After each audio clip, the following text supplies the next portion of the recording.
할렐루야. 오늘 말씀은 이제 말라기 구약 성경의 맨 마지막 성경입니다.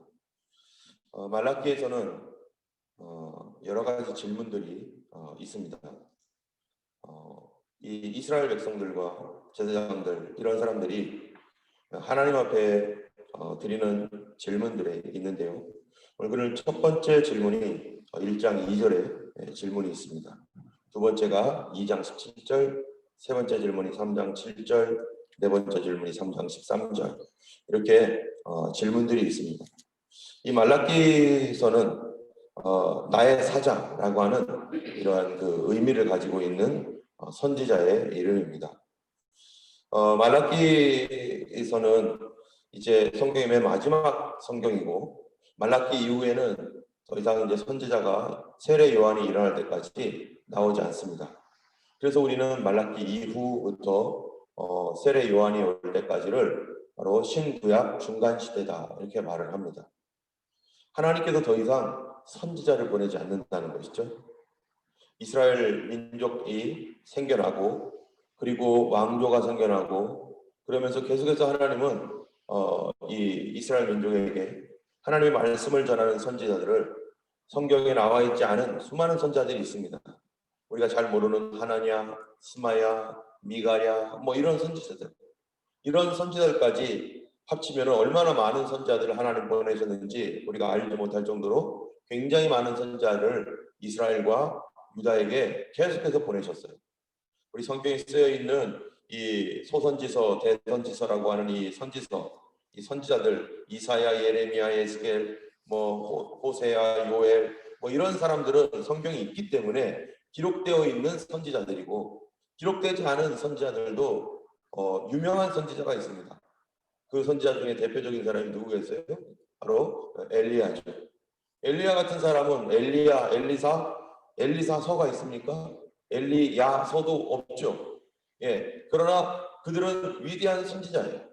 이와 마찬가지로 이 쓰여져 있는 하박국, 호세아 이런 이 성경을 기록한 선지자들보다도 오히려 더 위대하게 사역했던 선지자들도 분명히 있을 것입니다. 이 말라기 당시에는 이제 이스라엘의 성전도 다시 재건하고 느헤미야에 의하여 이제 성벽도 재건되어 있는 상태에서 이제 이스라엘 백성들이 자치적으로 이제 성벽과 성전이 있으니까 믿음 생활을 할 수 있는 모든 조건들이 다 갖춰져 있는 그런 상태.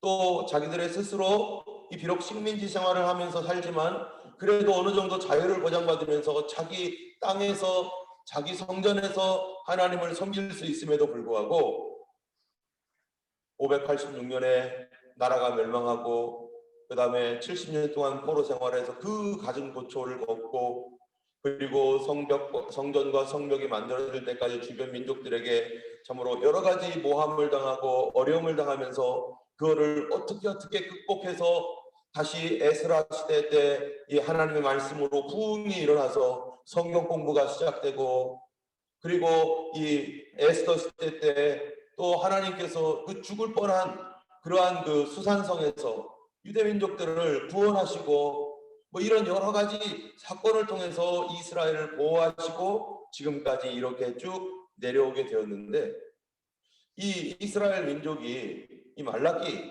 이 느헤미야 당시에 느헤미야의 성벽을 건축할 당시에 이제 말라기 선지자가 활동을 했는데요. 그런데 성전도 건축되고 성벽도 건축된 지 얼마 되지 않아서 말라기가 이와 같은 이제 이스라엘 백성들에게 경고를 하는 것입니다. 그 경고와 그들의 신앙의 형태가 어떤가? 그는 이 1장 2절에 보니까 질문을 통해서 말을 해요. 2절에 보니까 뭐라고 합니까? 여호와께서 이르시되 내가 너희를 사랑하였노라 하나 너희는 이르기를 주께서 어떻게 우리를 사랑하셨나이까 하는도다. 이 사람들이 하나님께 질문을 하는 게 그거예요. 주님은 우리를 사랑하셨다고요? 언제 우리를 사랑하셨습니까? 우리를 어떻게 사랑하셨습니까? 아니, 주님이 우리를 사랑하셨다면 우리가 이렇게 식민지 생활해도 됩니까? 주님이 우리를 사랑하셨다고 하는데 우리가 이렇게 살아가는 게 이게 주님이 우리를 사랑하시는 방법입니까? 여러분, 이 사람들이 왜 이렇게 말합니까? 이 지금 말라기 당시의 사람들은요, 이 사람들은 예루살렘에서 오랫도록 살아왔던 사람일 수도 있고 또 바벨론 포로 생활에서 돌아온 이제 2세, 3세 이렇게 된 사람일 수도 있어요. 그런데 그들이 이렇게 말하는 이유가 뭘까요? 여러분, 대한민국을 보면 대한민국의 우리 젊은 사람들이나 이런 분들이요, 우리나라가 이렇게 잘 살게 된 것에 대하여 이 고마워하는 것보다 당연하게 여길 뿐만 아니라 그 우리나라의 현재 이러한 것들이 자신들은 별로 기여한 것도 없으면서 우리 때문인 줄 알고 우리가 잘해서 그렇다고 생각하고 그렇게 교만하게 다른 나라에 가서요 뭐 합니까?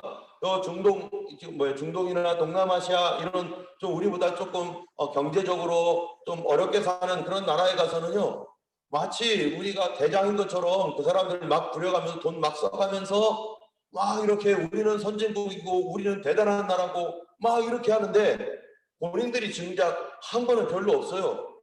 그냥 그런 나라에 태어났던 것이죠. 뭐를 모르는 거예요? 역사를 모르는 거죠. 우리의 조상들이 1945년에 해방되어서 그래서 6.25라고 하는 엄청난 민족상전의 그 공포스러운 전쟁을 겪고 공산주의와 싸워가며 또 안에서는 가난과 싸워가며 또 그 수많은 나라들과의 어떤 경쟁 속에서 이 나라를 어떻게 발전시킬까 해가지고 전쟁 중에서도 가만히 깔아놓고 공부하고 그렇게 하면서 그 경제가 성장할 때 외국에 뭡니까 이 독일로 광부들 가고 또 간호사들 가고 심지어 이 월남 전쟁에 들어가 가지고 우리나라 약 5만 명의 군인들이 전쟁터로 나아가서 월남전에 파병해 가지고 그 돈 가지고 박정희 대통령이 뭐 한 거예요? 경부고속도로 놓게 되었고 경부고속도로 놓을 때 가장 극렬하게 반대했던 사람들이 누굽니까? 그건 안 된다고. 절대로 그건 있을 수 없다고. 우리 밥도 못 먹고 있는데 무슨 도로냐고. 우리 이렇게 굶어 죽어가고 있는데 도로는 무슨 도로냐고 하면서 반대했던 사람 김영삼, 김대중. 제일 반대하면서 거기 들어놓고 난리를 치고 그래도 가겠다고 해가지고 무조건 그냥 그렇게 해서 경부고속도로 딱 만들어 놓으니까 그 다음부터는 15시간 서울에서부터 부산까지 15시간 걸렸던 그 엄청난 거리가 4시간밖에 안 걸리는 거예요. 부산 항구에서 이제 화물선들이 들어와서 이거를 서울로 운송하고 전국으로 하는데 아침에 서울에서 밥 먹고 점심에 부산에서 점심 먹고 저녁에 다시 서울권으로 돌아오는 일일 생활권이 되면서 나라가 완벽하게 바뀌어 버렸습니다. 이 경부고속도 하나 해줌으로 말미암아 그런 가운데 경제개발 5개년 계획들을 세워나가고 이러면서 이 나라에 우리 이 아버지 어머니 뻘 되는 분들 이런 분들이 얼마나 고생을 하면서 광고로 가가지고 거기서 진폐증을 앓고 거기서 이 죽은 사람들도 있고요. 전쟁터에 나가가지고 자기 목숨 걸고 그렇게 전쟁터에 나가서 그렇게 죽은 사람들도 있고 그 과정 가운데 수많은 여러 가지 어려운 일들을 겪어가면서 우리나라가 이렇게 왔거든요. 80대, 90대 되신 분들은 일제시대 때부터 어떻게 왔는지 듣고 6.25 전쟁 다 경험하고 60년대, 70년대 경제개발 5개년 계획 그거 다 경험하고 80년대, 90년대, 80년대 민주항쟁과 90년대, 2000년대 이렇게 다 역사가 어떻게 돌아가는지 다 아는 사람들은 뭐라고 할 수 있어요? 와, 우리나라 정말 복받은 나라야. 찌질하게 가난해서 파키스탄에 1950년대에 파키스탄으로 유학 보내면 그거 좋다고 박수치면서 와 파키스탄에 가서 공부하자고 했던 이 나라가 지금 세계 탑 10에 들어가는 엄청난 나라로 발전한 이거를 보고 우리나라의 주변 환경과 북한과 대치한 상태에서 국방비를 지출하고 그리고 미군이 들어와서 우리나라를 지켜줘 가면서 그거를 할 수 있도록 이승만 대통령이 한미 이 보호조약 같은 뭡니까 그게 이 군사조약 같은 거 맺어가지고 울타리를 든든하게 쳐주니까 주변 국가에서 여기다가 투자를 할 수 있게 되고 한미 상호 방위 조약 해가지고 그렇게 해서 우리나라의 울타리가 쳐지고 나서 이 나라가 막 이렇게 발전되어지고 있는 이런 그 상황들, 이거를 모르는, 역사를 모르는 학생들이나 아이들은요, 마치 자기가 뭔가를 한 것처럼, 자기는 뭐 대단한 일을 한 것처럼 막 그러지만 사실은 아무것도 한 거 없어요. 그 사람들. 우리 부모님들이 정말 고생하며 피땀 흘리며 이 땅을 이렇게 세워왔죠. 말라기서에 보면은요, 말라기 당시에 이 백성들이 지금 포로 귀환 후 2세대, 3세대인데요. 그들이 하는 말이 하나님 우리를 어떻게 사랑했습니까? 언제 사랑하셨습니까? 뭐만 보는 거예요? 자기 시대만 보고 자기네만 보는 거예요. 역사적으로 보면 있을 수 없는 일이 그 민족 가운데 일어났어요.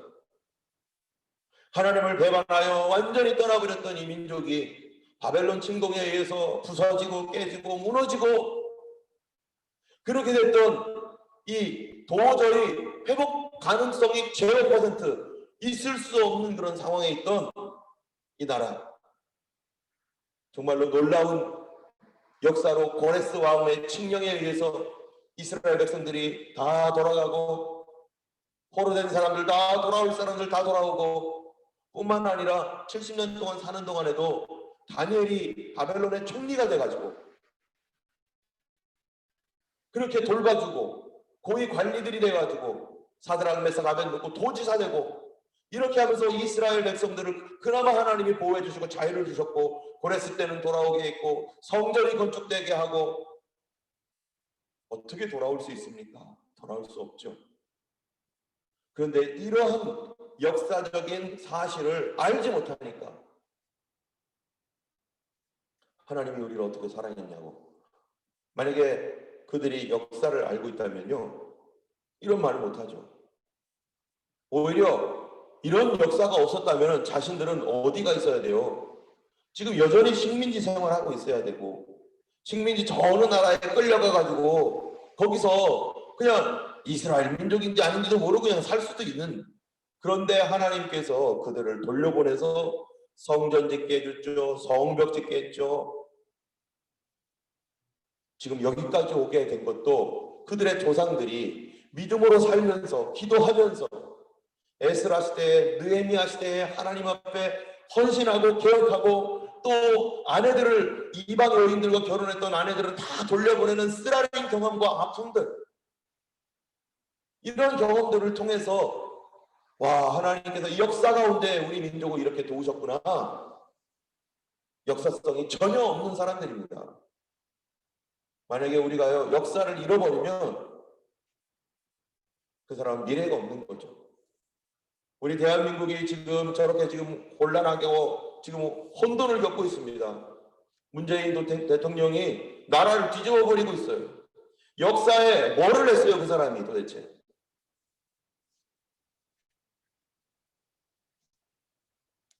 역사를 잃어버리면 미래는 없습니다. 어떻게 해서 우리나라가 세계적인, 우리나라처럼 1945년에 독립했던 그 어간에 독립했던 나라들 중에 우리나라처럼 잘 사는 나라가 세상에 어디 있습니까? 이스라엘, 대한민국, 그리고 대만, 싱가포르, 이런 나라들이죠. 그 중에서도 가장 두드러진 발전했던 곳이 바로 이스라엘과 대한민국이에요. 나머지는 다 지금도 가난하게 살고 있어요. 그 뒤에 1950년대, 60년대, 70년대 크리스찬들이요 얼마나 나라를 위해 기도하고 얼마나 주님 앞에 부르짖고, 그리고 얼마나 많은 교육에 힘썼고, 나라를 사랑하는 마음에 우리나라 위하여 휴전선 앞에 가가지고 하나님께 부르짖고, 그런데 지금 교회를 핍박하고 있고, 교회를 원수처럼 여기고 있고, 과거에 있었던 그 사람이 보수건 진보건 간에 그 과거에 했었던 사람들의 어떤 그런 업적들에 대하여 다 깔아뭉개고, 그들 잘못했다고 하고 남 탓만 하고, 자신들은 가장 거룩하고 가장 깨끗한 존재인 양, 자기들은 무슨 성역처럼 여기고, 겸손한 마음이 하나도 없고요, 잘못했다는 소리 하나도 안 합니다. 얼마나 교만하고, 역사를 안다면, 역사를 바로 아는 사람은요, 우리가 했다라는 거에 대해서 우리가 뭔가를 열심히 했어도 우리 전에 있었던 그 사람들, 그들의 노고와 헌신과 거기에 정말로 우리나라가 민주주의가 되도록 하는 일에 독재의 어떠한 그늘 아래서 박정희 정권의 어떤 그분이 100% 잘하는 건 아니잖아요.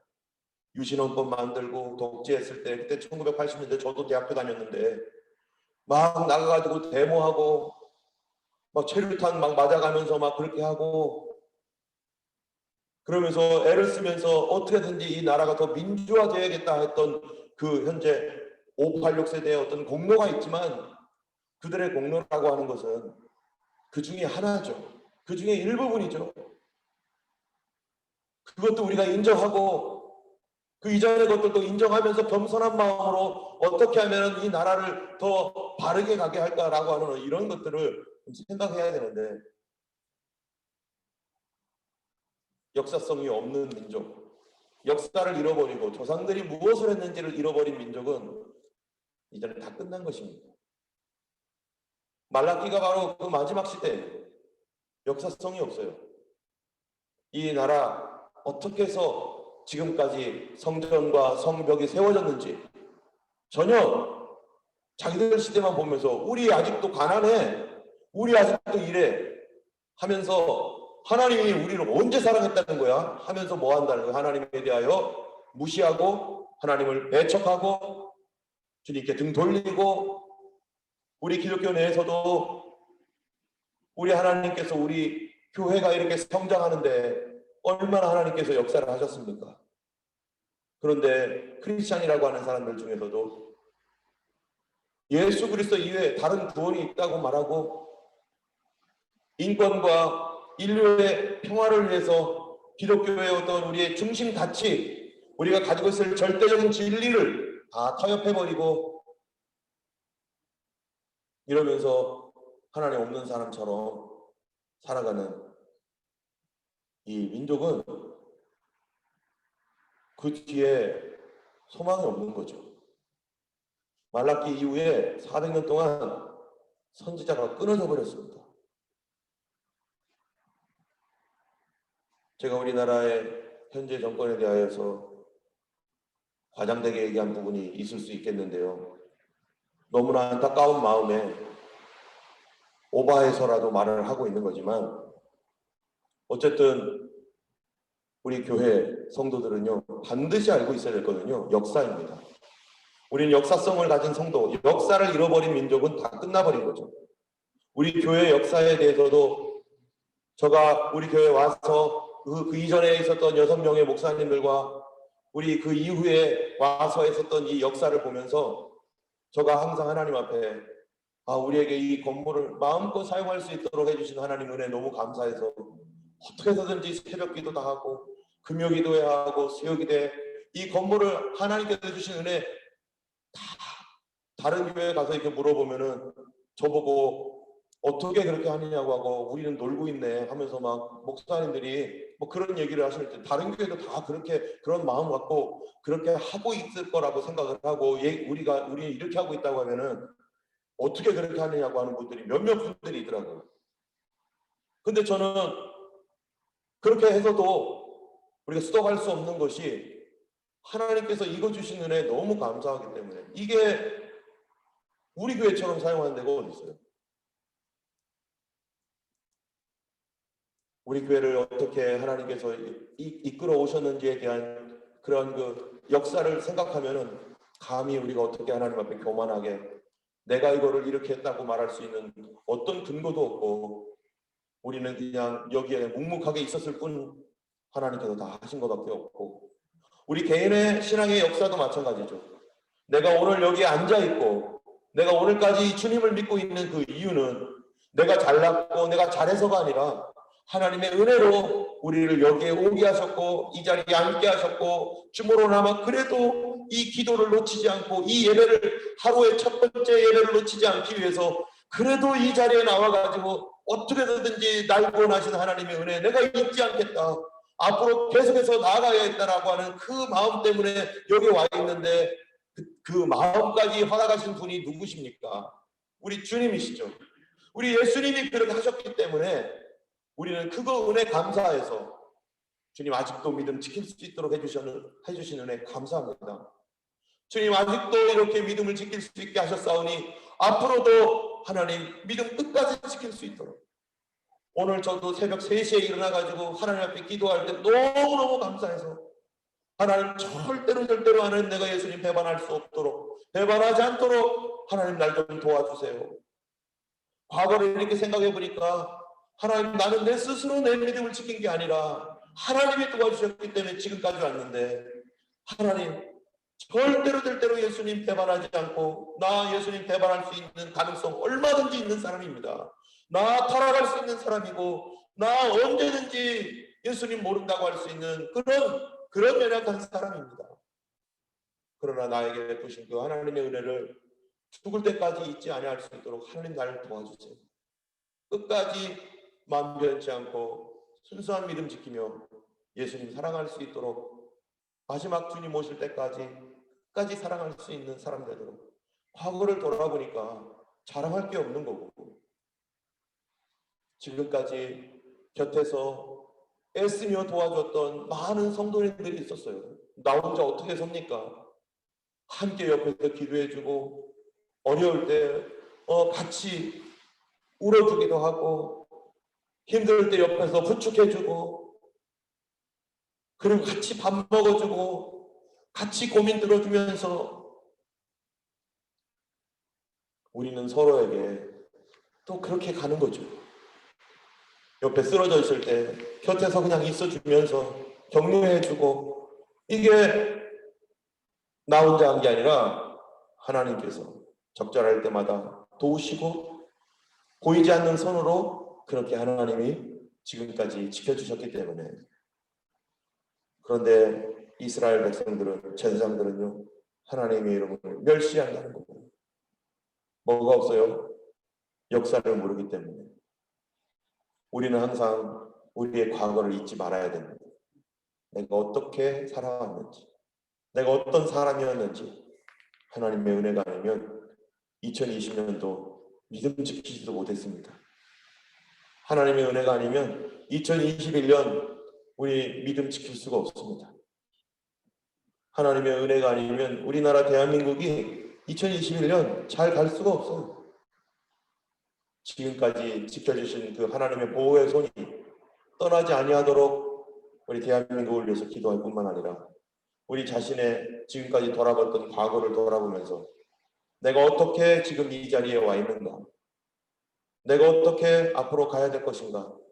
내가 계획한다고 갈 수 있는 것도 아니고, 하나님의 도우심이 아니면 우리는 이 자리에 서거나 미래에 여전히 내가 여기 있을 것이라는 그런 확신을 아무도 할 수가 없는 것입니다. 때문에 새벽마다 나와서 하나님, 오늘도 우리에게 필요한 은혜를 주시옵소서. 오늘도 이 믿음 지킬 수 있는 믿음의 능력을 주시고, 오늘도 주님 따라갈 수 있는 그 은혜를 부어주세요. 어느 누가 장담할 수 있습니까? 아무도 우리의 미래에 장담할 수 없습니다. 오늘과 같은 그 믿음, 지금 아무리 성령 충만하다고 하더라도 미래에도 동일하게 성령 충만할 수 있을 것인가? 아무도 장담할 수 없기에 오늘 우리는 새벽에 나와서 하나님, 오늘도 붙들어 주세요. 오늘도 일용할 양식을 주세요. 오늘도 성령의 능력을 주세요. 우리가 항상 겸손하게 우리 주님 앞에 서 있을 수 있는 그런 우리 모두가 되기를 주님의 이름으로 축원합니다. 함께 찬송 284장 오랫동안 모든 죄 가운데 빠져 더럽기가 한량없던 우리들 아무 공로 없이